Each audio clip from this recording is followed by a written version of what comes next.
Tudo bem, pai? Beleza. Então, vamos lá. A ideia é a gente conversar um pouco hoje sobre sua trajetória, todas as mudanças, não só na sua carreira, mas também no cinema brasileiro nesses últimos 40 anos, né, que você tem atuado. Queria que você falasse primeiro um pouco assim sobre como é que foi o início de tudo lá no final dos anos 70. Como é que você se viu jovem desejando fazer cinema, o que significava querer fazer cinema naquela época, se parecia um sonho distante, como é que foi isso? O início era música, né? Eu queria mais, na verdade, quando eu era adolescente, assim, eu tinha uma banda de rock. Meu sonho estava muito mais assim na música do que no cinema. Eu tocava bateria, mas logo eu percebi que não dava, né? Que me faltava talento.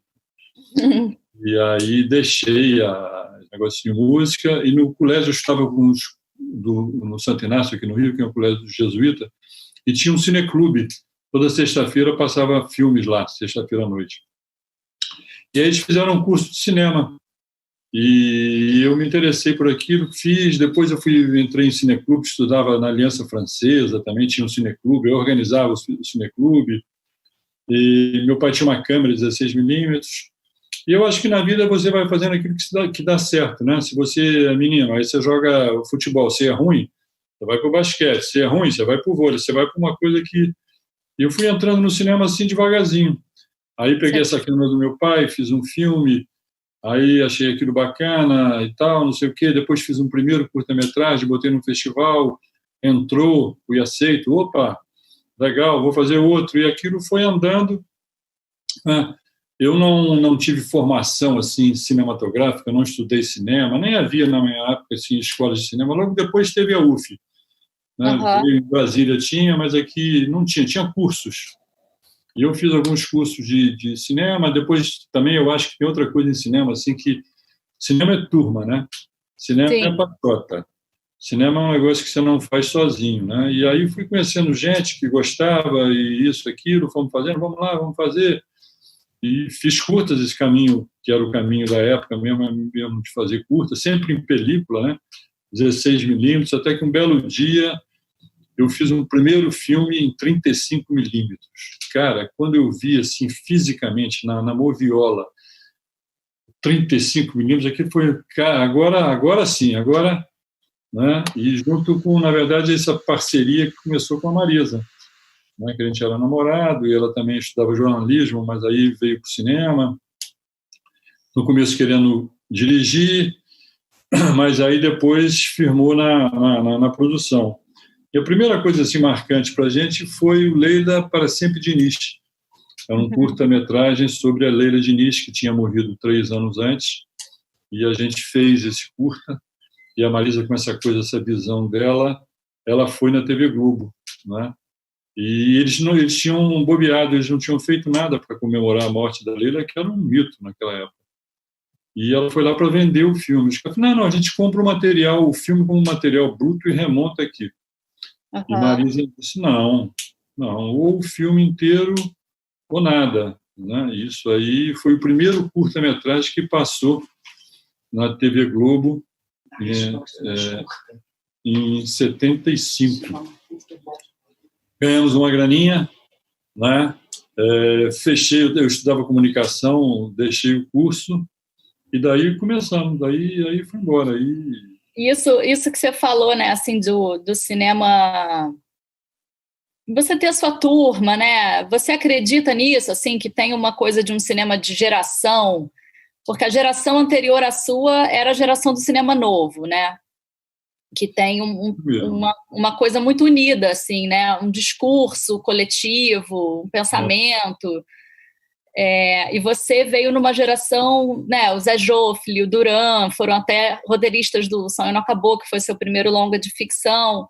Você acredita nisso, assim, nessa troca geracional? Como é que foi essa parceria com essa turma, assim? Eu acredito totalmente nisso daí. Eu acho que essa coisa é preciso você dar e receber força dos outros. não é? E você se sente muito mais à vontade com seus amigos, e, em geral, são pessoas da sua geração, não é? Então, acho que isso é um elemento assim, fundamental. A gente tinha um grupo, e também naquela época havia um movimento político, por causa do cinema novo, que nos influenciou a todos muito, mas era um cinema muito politizado, tinha associação de cinema, tinha assembleia. Os filmes, os personagens em geral dos meus filmes são aventureiros. Seja o Homem da Capa Preta, né, um nordestino que tem o pai assassinado, se vinga, pega um pau de arela, vem para o Rio de Janeiro, e em 20 anos é um mito. Depois, muitos e outros, Lamarca, o filho do sapateiro, que entrou para a história do Brasil, o próprio Mauá, que também veio para o Rio, foi trabalhar de caixeiro viajante.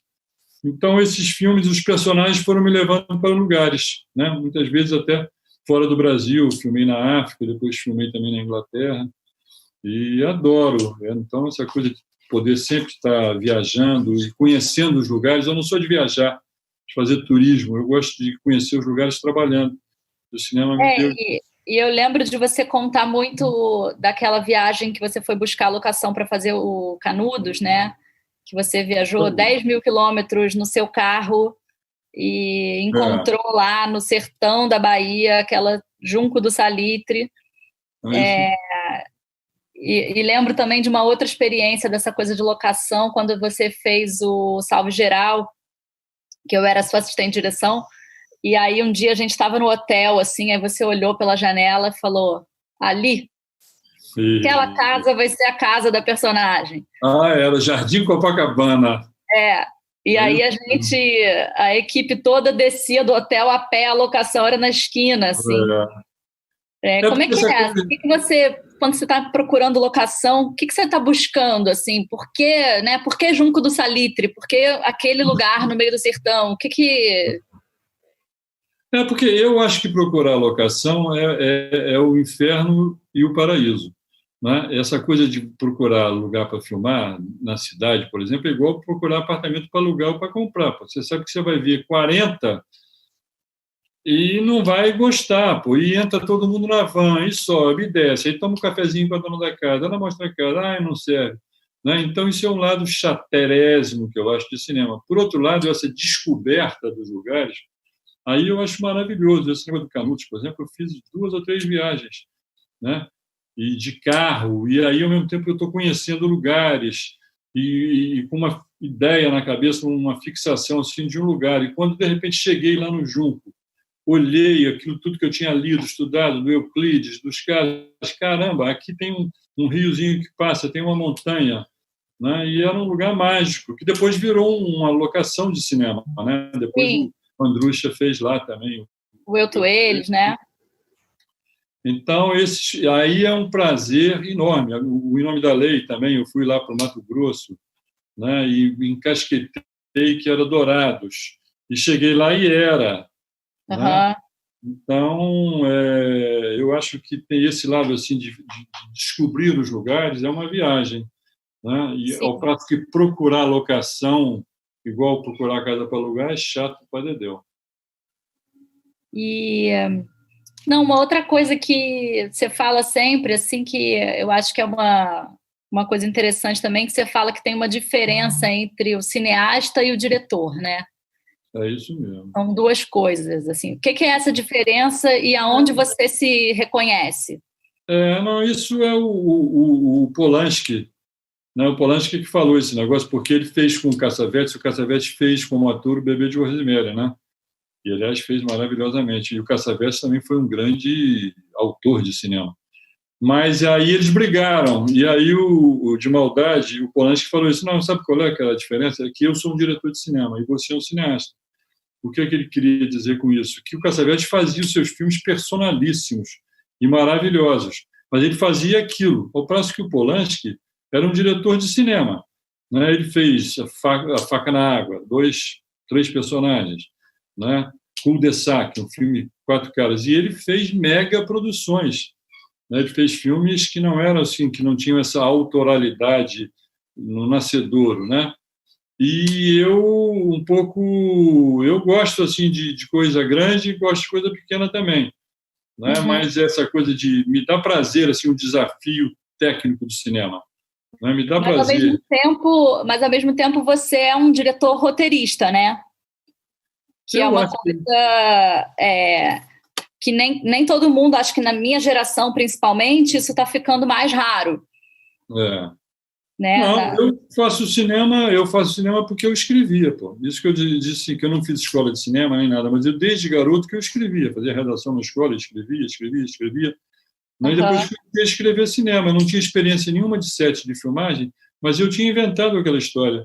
E eu conhecia aquela história e conhecia aqueles personagens. Né? Então eu me sentia capaz de fazer isso.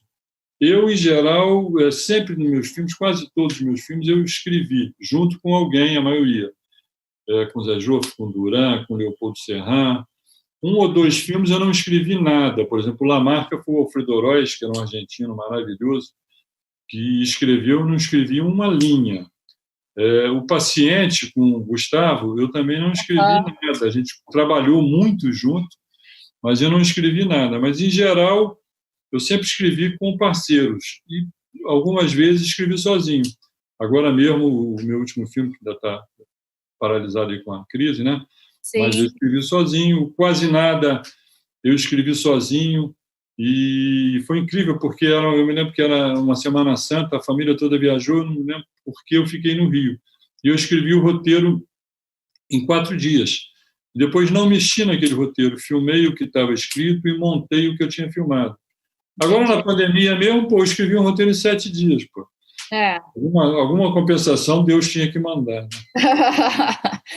E vem cá, surgiu uma pergunta aqui da Nilza. Você acha que o seu interesse pela literatura brasileira, Guimarães, Euclides, Drummond, você acha que isso influenciou seu cinema? Não acho que influenciou o meu cinema, mas eu acho que influenciou o meu desejo de fazer alguns filmes. Né? Eu consegui fazer, que é o Guerra de Canudos. Né? Que eu me lembro que nessa época eu tinha ido para Londres, porque eu fui convidado para dirigir um filme em inglês, que a gente rodou na África, em Moçambique, e eu fui para Londres sozinho para fazer a edição, a montagem lá. E levei o livro do Euclides, Os Sertões. E eu dizia, cara, eu tenho que fazer esse filme um dia, mas parecia um sonho impossível. Muita gente do cinema brasileiro já tinha tentado fazer e não tinha conseguido. Voltei para o Brasil e aí fiz uma marca, né? E aí surgiu a lei do audiovisual. Falei, a hora é essa, pô. Né? E aí Marisa correu atrás e levantamos os recursos. Mas aí vamos voltar um pouco, então. Quando você fez O Homem da Capa Preta, 86, né, que o filme foi lançado, como é que surgiu o interesse por aquele filme e o que você acha que... Todo mundo diz que o segundo filme é cruel, né, para um diretor, assim. Eu acho mesmo. Eu acho que o segundo filme... E o seu primeiro filme tinha sido super bem sucedido, você ganhou um prêmio em Gramado, teve uma recepção muito boa. E aí, como é que foi fazer O Homem da Capa Preta? Assim, você sentia uma pressão? Estava trabalhando com o Wilker, né? O Charlone era o fotógrafo. Como é que foi, assim? Tinha uma responsabilidade maior? Não, aí vem essa coisa que eu falei antes, que uma coisa puxa a outra, né? Eu fiz o meu primeiro longa, foi um documentário, Até a Última Gota. E aí ele foi premiado, era um filme sobre comércio naquela época, vendia-se sangue, as pessoas vendiam sangue para viver. E esse documentário ganhou um prêmio na Alemanha, e ganhou um prêmio em Cuba, e ganhou um prêmio especial do júri no Festival de Gramado. E eu me lembro até que esse prêmio lá da Alemanha saiu uma nota no Brasil, Tragédia Brasileira Premiada na Alemanha. Com essa nota, isso reforçou loucamente o negócio para eu fazer O Sonho Não Acabou na Embrafilme. A repercussão daquilo. Depois O Sonho Não Acabou, que também teve, você falou, foi legal, e veio o Capa Preta. Eu acho que o segundo filme é o negócio realmente a prova dos 9 para diretor, né? Porque todo mundo tem um carinho pelo diretor estreante, é o cara novo, tem muita gente que gosta, né? Eu descobri esse cara. O segundo já é um jogo duro, aquela simpatia diminuiu. E o filme surgiu, eu estava na casa do Zé Lozeiro, escrevendo um outro roteiro com ele, quando de repente toca o telefone na casa dele e era uma das filhas do Tenório, pedindo ao Lozeiro, que era escritor e tudo, se ele não queria fazer o copydesk e editar o filme sobre o pai, sobre o Tenório. Eu parei, liguei para a Marisa na mesma hora, falei, parei tudo, é esse negócio aqui, vamos fazer esse filme aqui. Mas aí era Cachorro Grande. O Wilker, eu não conhecia, o Wilker estava recém-casado, né? E a gente ligou para o Wilker em Paris, com aquele fuso horário, de madrugada, para convidar ele para fazer o filme. Sei. E aí ele veio da lua de mel, entrou e fizemos o filme. O Charlone, a gente já conhecia o Charlone também, acho que, se não me engano, acho que foi o primeiro longa que o Charlone fotografou. E ele já era um espetacular fotógrafo como é até hoje. Mas ele também tinha essa onda de fazer cinema, né? Então esse espírito de turma também se manteve ali. Mas foi um desafio diferente, né? Aí já tinha uma coisa de cena de ação, e tiroteio, e coisas, e loisas. E o Charlone foi uma... Isso é uma outra coisa que eu ia te perguntar. Você, talvez dos cineastas brasileiros, você seja um dos que mais dirigiu cena de ação, né? Assim, cenas... Você fez filmes com muita coisa grandiosa, né? Canudos, incêndio, queima a cidade inteira, guerras e batalhas e tal. Como é que é, assim? Você acha que tem uma linguagem própria a esse tipo de cena? Como é que você se prepara para esse tipo de cena? Você decupa antes? Você faz storyboard? Como é que é a sua preparação? A minha preparação é a seguinte: vamos comer o boi aos bifes. Então, isso é que eu sempre brinco, é que vamos comer o boi aos bifes, porque você pegar o boi inteiro não vai dar. Agora, se você cortar em bife, então eu vejo que, sim, que o Canudos, que foram 16 semanas de filmagem, um negócio hoje em dia impensável, 4 meses, construímos 700 casas, né? Então, a minha teoria, a minha prática é vamos dia a dia, né? Se no primeiro dia de filmagem, sabendo que iam ser 16 semanas, caramba, mas eu nunca pensei no segundo dia, a não ser no segundo, e vamos ali coisa, né? E essa coisa me dá um prazer gigantesco. Eu brinco sempre com o negócio de música, né? Que eu adoro a orquestra, você poder reger a orquestra. Tem corda em inglês? Tem. Tem sax? Tem. Todos os instrumentos tem. Dá um uníssono aí. É uma coisa maravilhosa, mas ao mesmo tempo tem um lado do banquinho e violão que também é fascinante, né? O João Gilberto tocando sozinho parece uma orquestra. Então, eu também não tinha experiência nenhuma com nada disso e fui nessa política de me cercar de pessoas que tinham mais do que eu, né?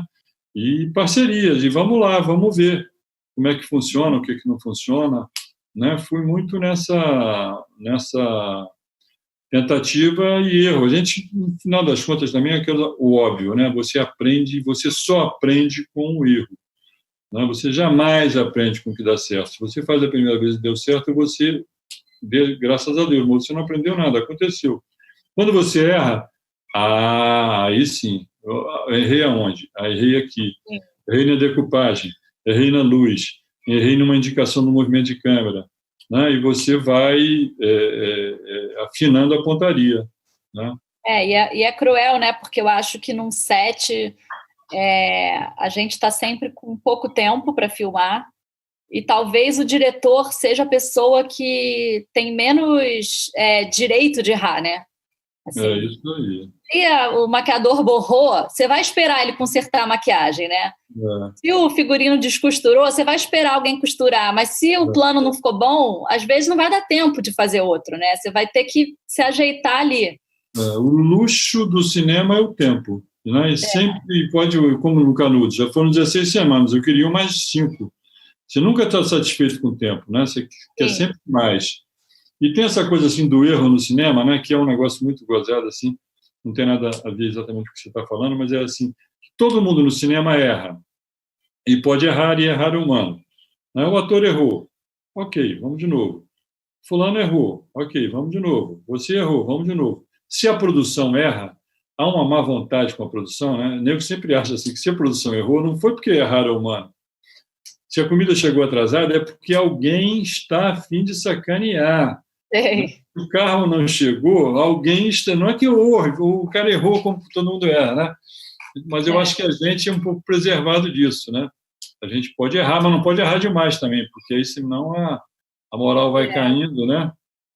E eu começo a te olhar. E aí, como é que foi quando você foi fazer o La Marca, né? O La Marca é um filme de 93. A gente estava vindo ali do pós-Collor, Embrafilme tinha sido fechada. Você foi fazer esse filme na Inglaterra, né, na África, que era um filme inglês. Um ator maravilhoso, Pete Postlethwaite. O quê? Dizendo que esse filme foi com um ator espetacular inglês, Pete Postlethwaite. Depois ganhou o Oscar, fez O Nome do Pai, é um parceiraço. E como é que foi essa experiência de filmar fora do país, de fazer um filme internacional, assim? Você achou diferente? Você achou parecido? Como é que foi? Não, isso foi um milagre, né? Isso foi um milagre, porque o cinema no Brasil, isso foi nos anos do Collor, o cinema tinha acabado no Brasil, a gente não tinha trabalho nenhum, e de repente eu estou em casa sozinho, a família toda, vocês tinham ido para um negócio de escola, e toca o telefone, e era o Antônio Luiz, meu parceiro, fotógrafo maravilhoso, me ligando de Moçambique. E eu achando que ele estava ligando para matar a saudade. Ele disse, não, cara, acontece o seguinte, pô, a gente estava filmando aqui, estava fotografando esse filme em inglês, uma produção lá do Channel 4, e o diretor foi mandado embora, pô. Vou te passar o produtor aqui. Aí veio o Gavric Losey, filho do grande diretor Joseph Losey, que era o produtor do filme, e ele me disse assim, não, olha, o cara foi embora, o Antônio Luiz tinha trazido seus filmes aqui, e eu vi, quer vir dirigir? Eu digo assim, caramba, vim dirigir o filme, você me dá um tempo? Ele falou, dou, meia hora, pô. Daqui a meia hora eu te ligo de novo. E eu sozinho em casa, não tinha ninguém para trocar uma ideia, se eu vou, se eu não vou, e sem dinheiro. Daí a meia hora ele ligou, eu falei, tô dentro, pô. Peguei um avião na quarta-feira, desembarquei em Joanesburgo, fiquei confinado lá, não me deixaram entrar na cidade. No dia seguinte, eu e Marisa fomos lá para Maputo. Cheguei lá, essa coisa inglesa, né? Os caras... Eu li o roteiro no avião, não tinha tido tempo porque não tinha e-mail, não tinha nada. No avião, cheguei lá, o cara disse, leu o roteiro? Eu falei, li. E aí? Eu falei, achei muito ruim, cara. Mas eu vim para fazer, pô. Se vocês querem que faça esse, começamos amanhã. O cara disse, então é o seguinte, tu achou ruim, né? Uma semana para escrever. Aí eu, uma semana, caí dentro daquele roteiro que era escrito em inglês, meu inglês não era essa maravilha. Daí, quando eu acabei, dei para eles, falaram perfeitamente, agora é o seguinte, imprime, rubrica todas as páginas. Rubriquei. Falei, então você vai fazer este filme até o dia 25 de fevereiro.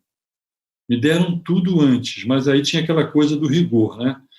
E foi uma experiência maravilhosa, né? Porque o Pete, que estava lá parado, já era um extraordinário ator, os atores ingleses e tudo, e o Antônio Luiz, que eu já tinha feito Doida Demais aqui, e foi um dos melhores momentos da minha vida, assim, o descompromisso com a produção.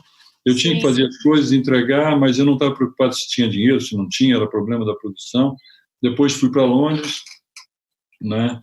E, como eu falei com o Canudo, com Sertões debaixo do braço, voltei, e daí veio, voltando, dando a volta na sua pergunta, assim, do Lamarca, que foi esse que foi mesmo um filme de turma, porque não havia dinheiro, não havia recursos.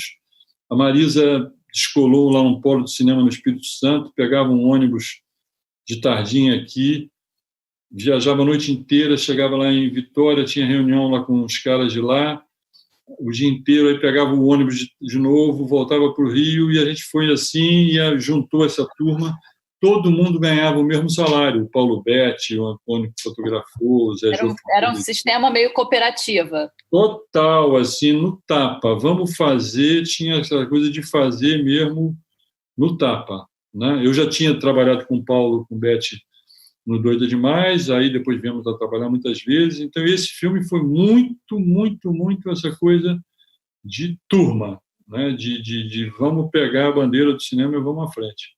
E aí essa coisa de turma com elenco, né? Você é um diretor de atores, assim, né? Todos os atores que trabalharam com você, sempre ouço dizerem isso, assim, que é uma experiência de ser dirigido por você. E quando eu fui sua assistente, acho que a coisa que eu mais aprendi, assim, é esse amor e respeito pelos atores. E você teve parcerias muito importantes na sua vida profissional, né? Assim, atores que fizeram e continuam fazendo, inclusive, vários dos seus filmes. Acho que o Wilker, o Paulo Betti, a Denise Weinberg, né? São atores que estão marcados na sua filmografia, assim. Como é que é isso? O que é que você encontra nesses parceiros que faz você enxergá-los em filmes e personagens tão diferentes e querer repetir? Não, é um mundo de coisas, assim, tem mil coisas. Tem um lado, por exemplo, eu nunca fiz teatro, mas sempre achei fascinante essa coisa de companhia de teatro. Né, que hoje em dia nem tem muito, mas tinha muito esse negócio antigamente. Né? Era um grupo de pessoas que estavam sempre juntos, fazendo, trabalhando juntos. Então, eu acho isso espetacular. Eu também não tinha, quando comecei a fazer cinema, experiência nenhuma com atores. Né? Então, fui também aprendendo e vendo, e eu acho que eu brinco com os atores assim, que é um prazer vê-los trabalhar, porque é igual o caldo de cana, você vê o cara fazer na sua hora, né? Você é o primeiro espectador do trabalho dos caras. Sim.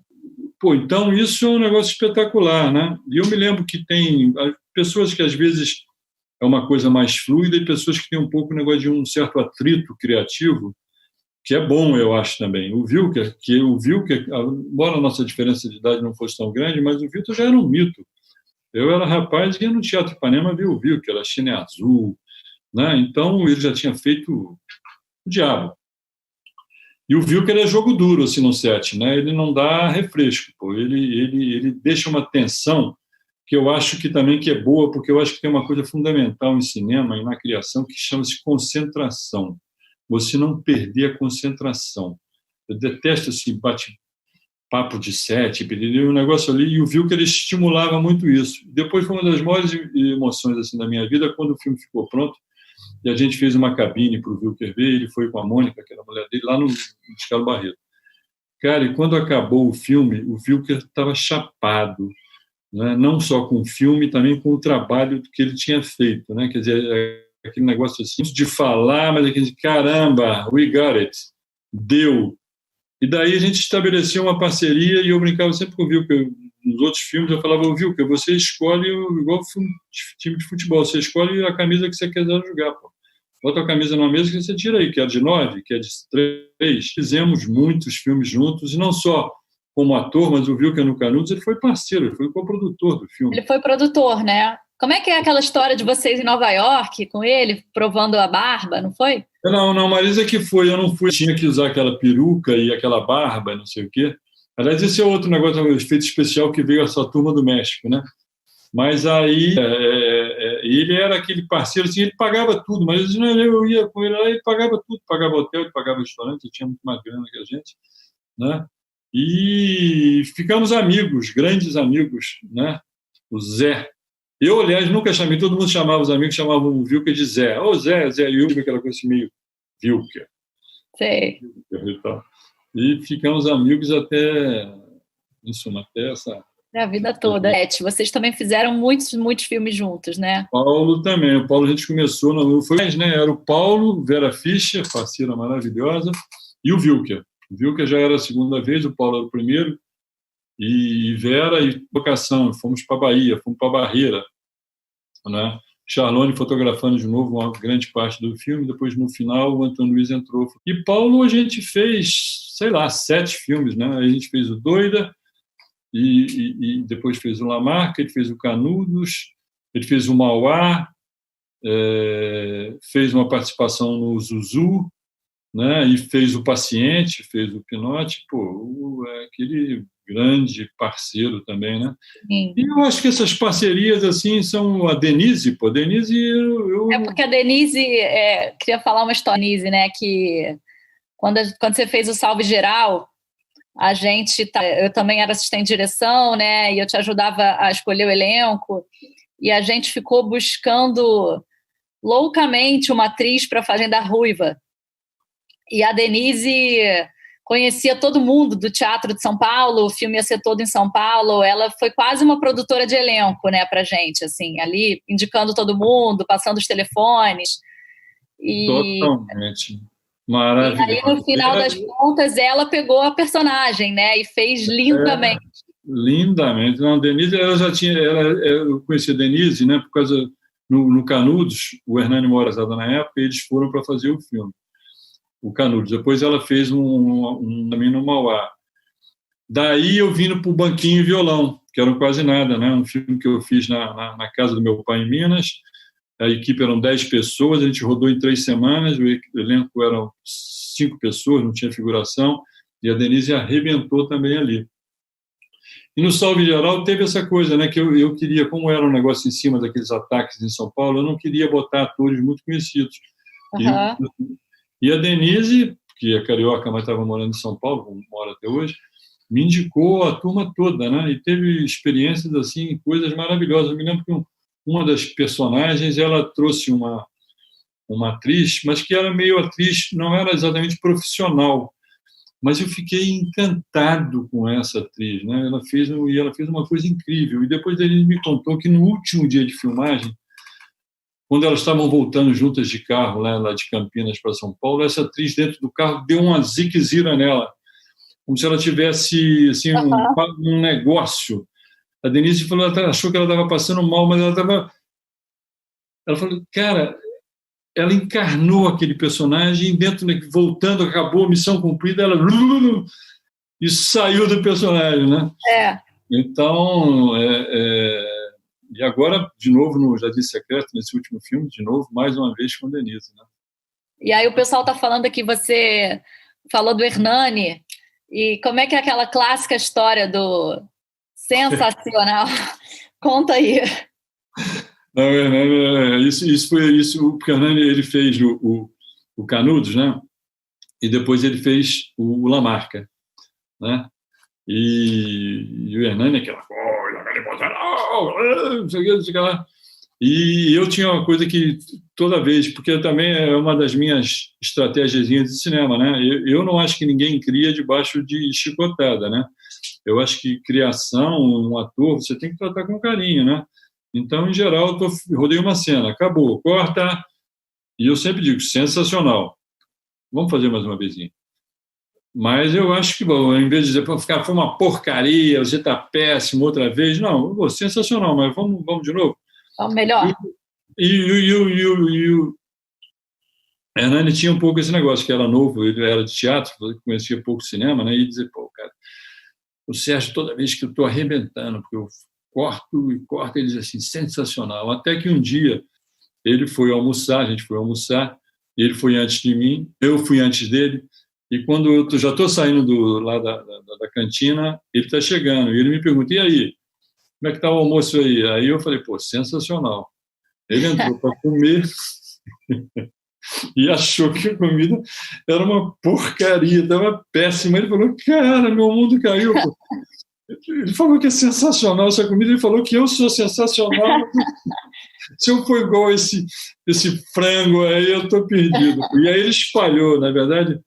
Isso aí foi mito, né? Mas como diz John Ford, quando a lenda for mais forte que a realidade, imprima-se a lenda, né? E essa lenda pegou e a gente ficou eternamente brincando com esse negócio sensacional.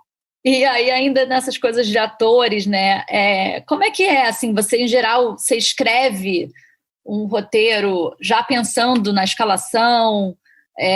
Acho que tem algumas escalações improváveis, né, nos seus filmes, assim, quando você chamou a Cláudia Abreu para fazer uma sertaneja, era uma escalação bem improvável. A Lucélia Santos, no Sonho Não Acabou, né, também era estranha ela naquela personagem. Enfim, como é que você imagina, assim, essa escolha de elenco? Vem de outros filmes que você viu, ou às vezes de ter assistido alguém no teatro? Como é que é essa escolha? Né? Porque... A minha escolha, meu princípio é o seguinte, é o bom ator, é o grande ator, né? O grande ator resolve tudo, pô. Eu acho que, por exemplo, a família do Canudos era uma família toda improvável, né? O Paulo Betti, paulista de Sorocaba, a Marieta Severo, uma mulher fina da Zona Sul do Rio, sofisticada como pessoa e como atriz que ela é. A Cacau, a mesma coisa, que do Tablado, o Jorginho, né? Então, era uma família, assim, não era o physique de role evidente, mas, pô, eles são espetaculares atores, né? E para isso tem a maquiagem, e para isso tem a preparação, né? Aquele filme foi muito preparado, o Martim, o maquiador, veio do México para fazer a maquiagem do filme, né? Havia um preparador de prosódia, né? Lá no set o tempo todo Então, eu acho assim, algumas coisas, por exemplo, a Cacau é uma frustração da minha vida, né? Eu sempre quis de novo fazer um filme com a Cacau, com a Cláudia Abreu, e ainda não rolou. Se Deus quiser, ainda vai rolar. Mas uma vez ou outra, assim, essa coisa você conhece também, né, Júlia? A gente sonhar com atores é uma coisa bacana, mas é muito difícil que todos os nossos sonhos se concretizem, né?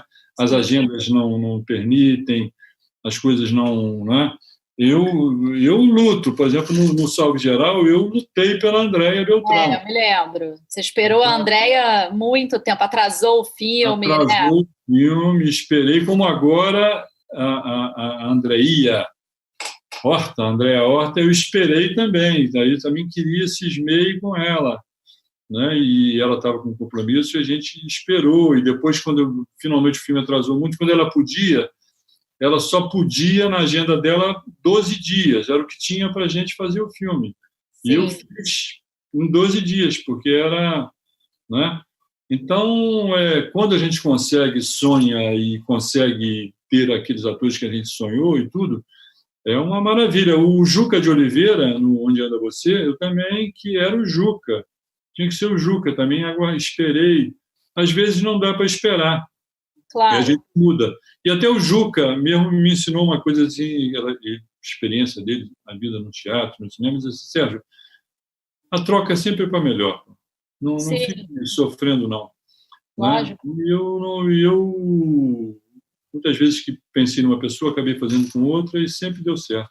E eu acho que tem uma coisa muito legal, assim, que é de você dar grandes personagens, né? Porque isso que você falou no começo, você fez muitos filmes sobre personagens importantes da história brasileira, mas eu sempre escuto você dizendo que o seu interesse não é pela história, né, assim, não é pela história com H maiúsculo, né? É pelos personagens, é pelos aventureiros, por esses personagens extraordinários, né?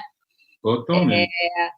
E a gente vê isso em vários dos seus filmes, mas eu acho que tem essa questão assim, que é o personagem, né? Quando você fez o Zuzu, que a Patrícia faz a Zuzu com unhas e dentes, aquela atuação dela é linda, e tem todo, né, o universo da ditadura militar, do que está acontecendo, mas você está com a personagem, né? É isso aí, pô. É isso aí. Totalmente isso mesmo.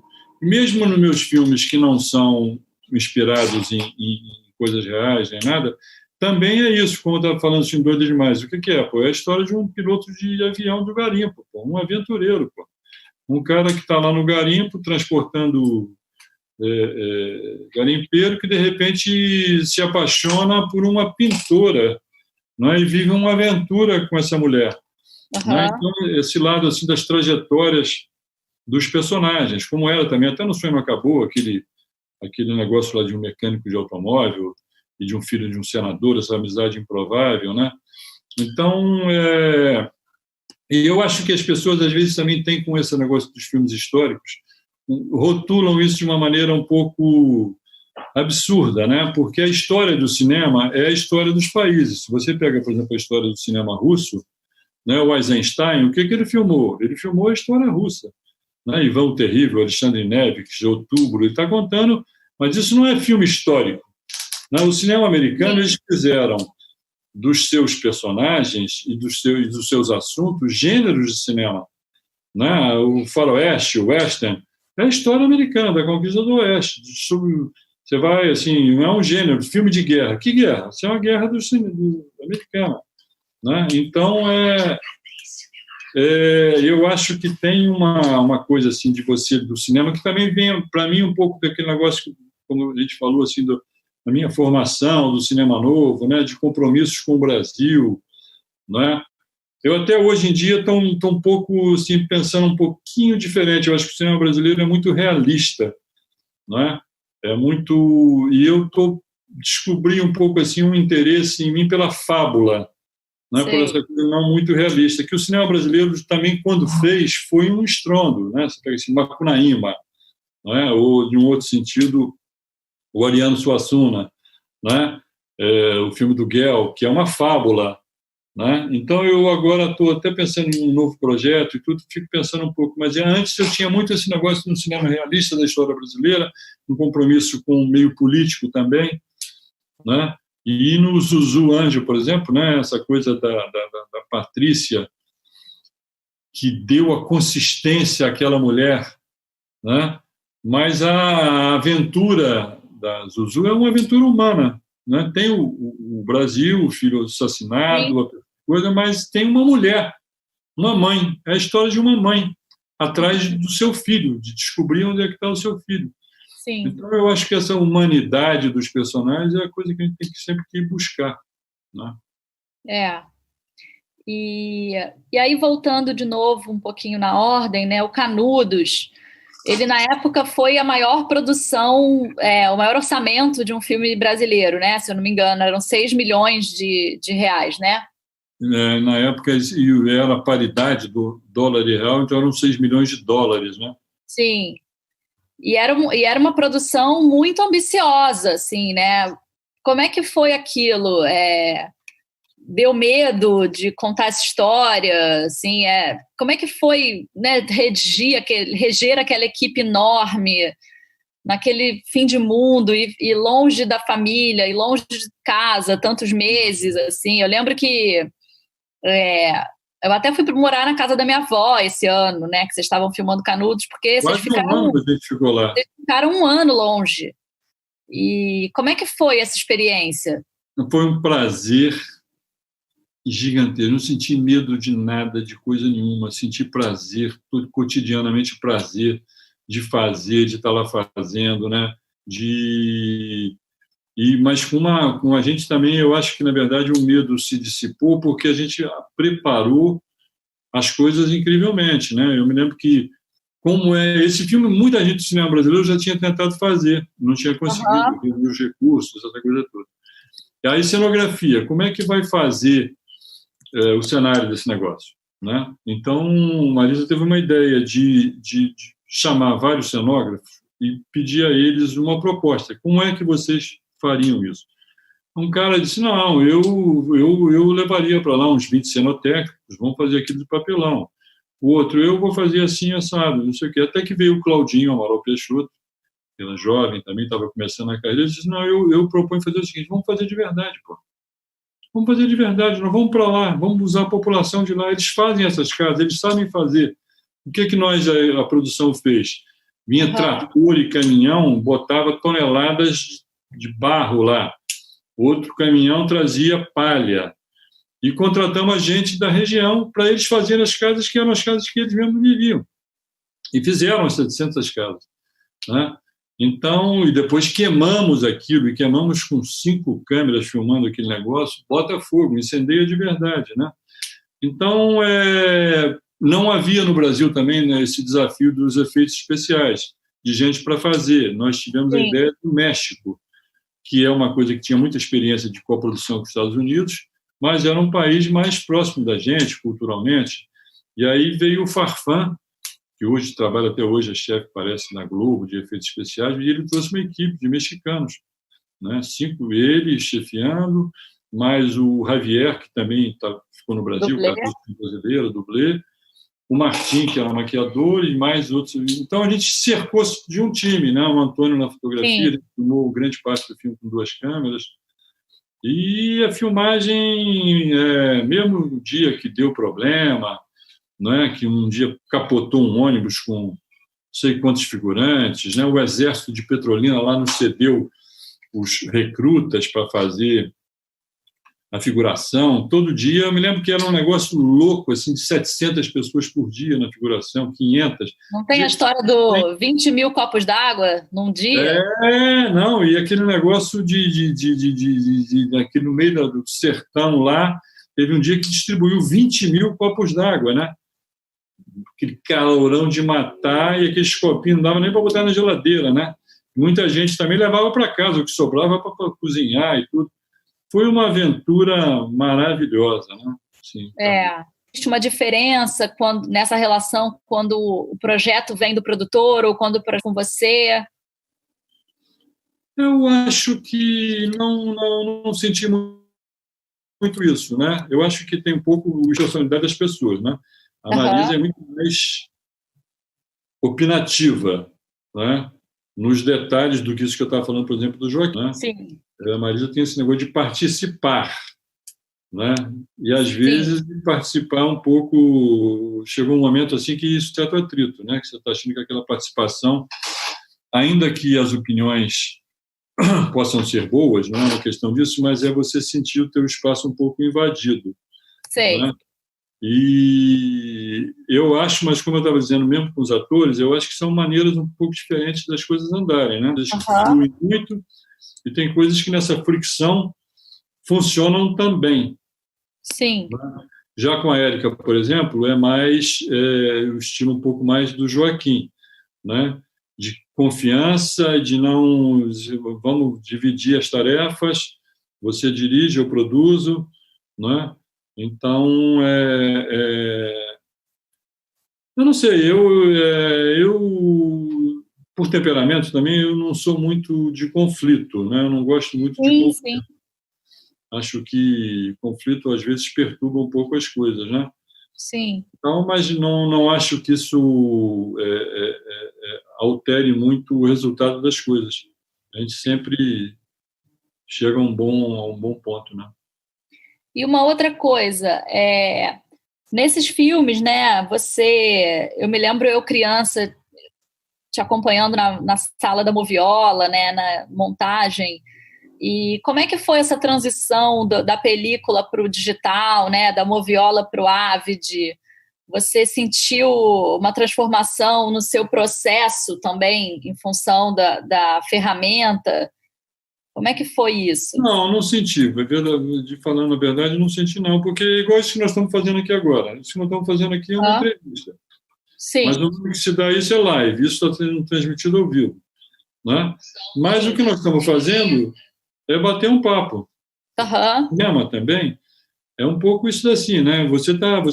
O que acontece de importante acontece na frente da câmera. Né? É mais importante o que está acontecendo lá do que exatamente o registro.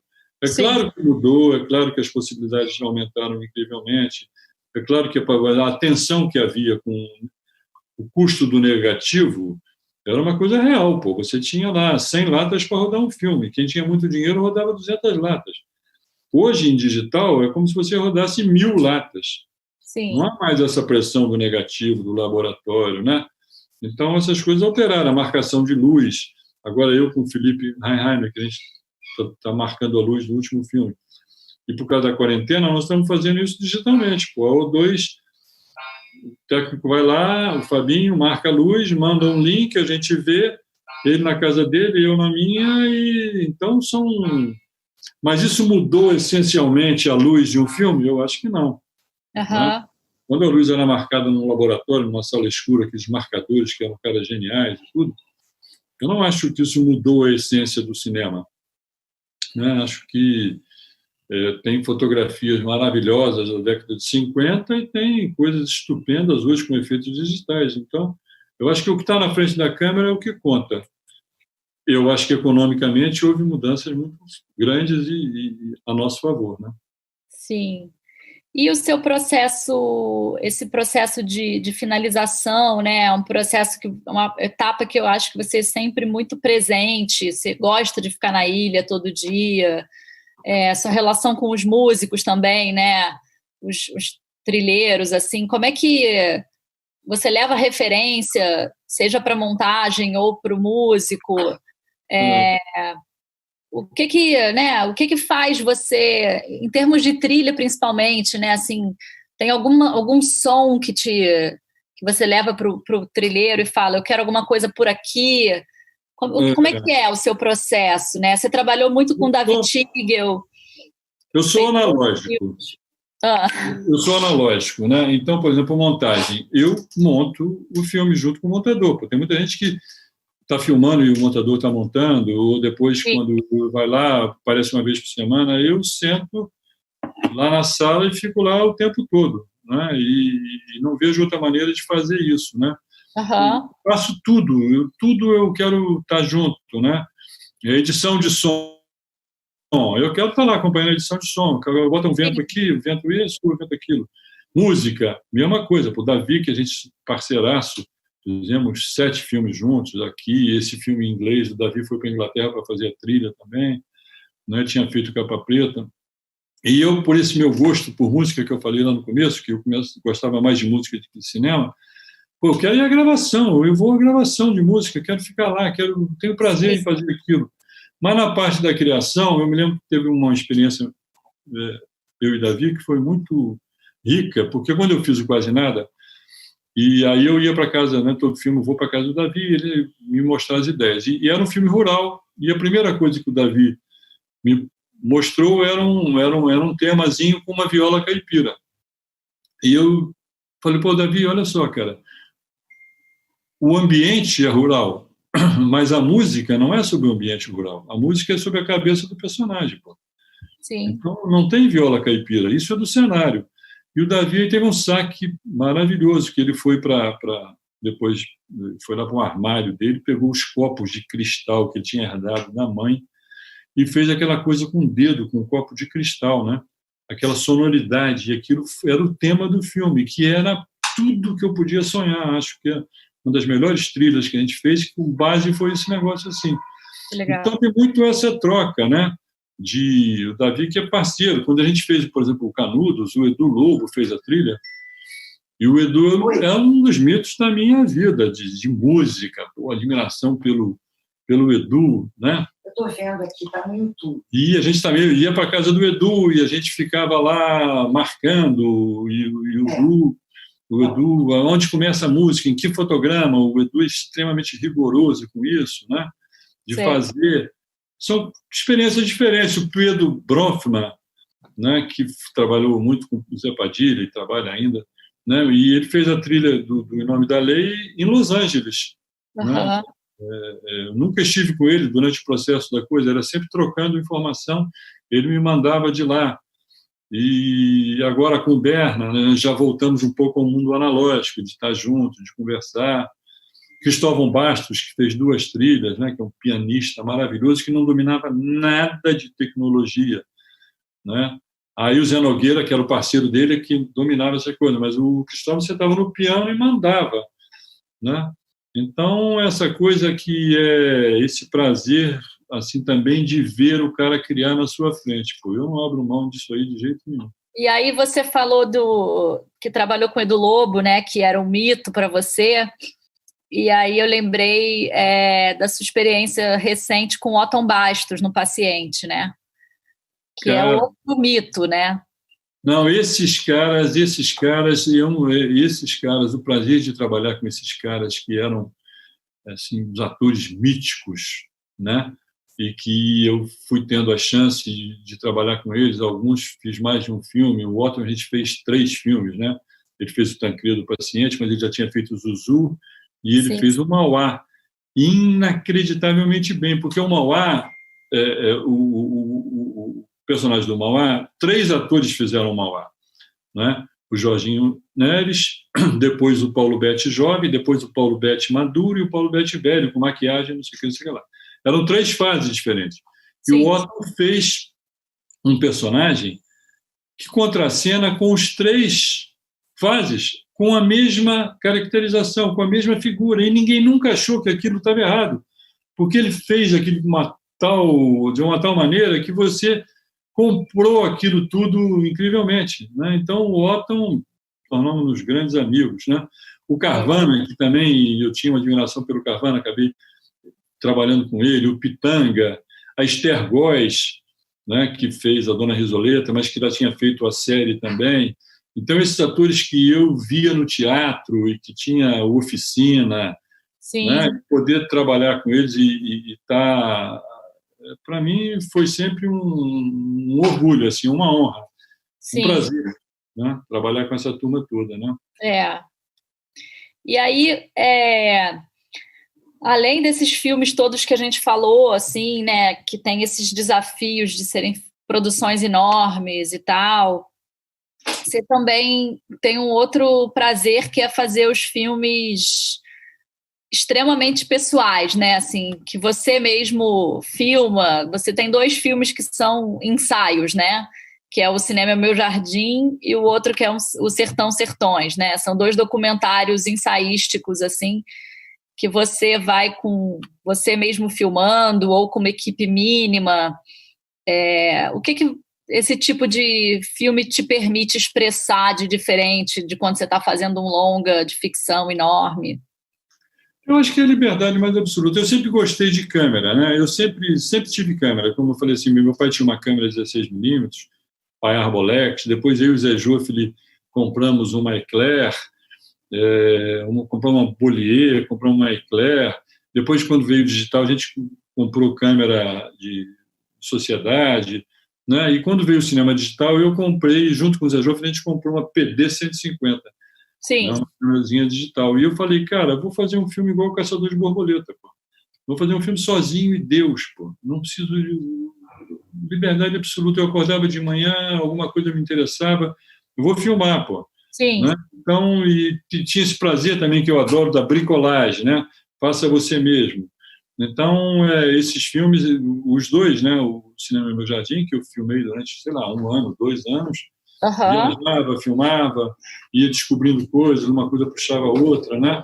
E depois o Sertão Sertões, que até volta aquela pergunta antes, se me influenciou né, a literatura, né? E eu resolvi fazer um filme que era não é reproduzindo, mas refazendo a viagem do Euclides da Cunha, quando foi a Canudos, né? E do Guimarães Rosa, que fez uma viagem mítica também, que deu origem ao Grande Sertão. Aí eu falei, como é que está o sertão e os sertões, né? E peguei de novo essas câmeras e eu, você e o Armandão, né? No Sertão Sertões, e saímos, fomos lá em Canudos, real, aquela viagem mítica, né? Sim. Porque você pega o mapa do Brasil assim, é tudo pontilhadozinho de cidades, né? No Atlas, né? E aquele sertão está lá do mesmo jeito, pô. Você anda 200 quilômetros no meio do deserto, né? Então, essa coisa, e tendo como base os livros, né, do Euclides do Guimarães, foi esse prazer, né, que do cinema é o negócio do banquinho e violão, né? Você pega o violão na hora que você quer e você toca, não tem que arregimentar 40 músicos, 50 músicos, marcar estúdio, você vai lá e faz, né? Sim. Então, eu preservo demais esse prazer, assim, do cinema artesanal, embora adore o cinema industrial também. Né? Pô, queria agradecer o Instituto de Cinema, que proporcionou esse encontro aqui. Acho que essas conversas que a gente tem em casa, né? Ou agora pelo telefone, nessa quarentenados, mas poder compartilhar isso com todo mundo, acho que foi muito bom. A última coisa, só quer dizer que é uma coisa incrível, que quando o Homem da Capa Preta, em 86, ganhou o prêmio em Gramado, melhor filme do festival, eu estava lá sozinho, Marisa ficou no Rio porque você tinha acabado de nascer. E eu fiquei tão nervoso na hora que eu fui receber o prêmio, que eu falei, quero dedicar esse prêmio à minha filha Júlia, que tem 10 anos. Na verdade, 10 dias. Então, a gente está conversando sobre cinema tantos anos depois. Um prazerzaço. Então tá bom. Até já. Valeu, tchau, gente. Obrigada por terem assistido também. Obrigado a todo mundo. Tchau, tchau.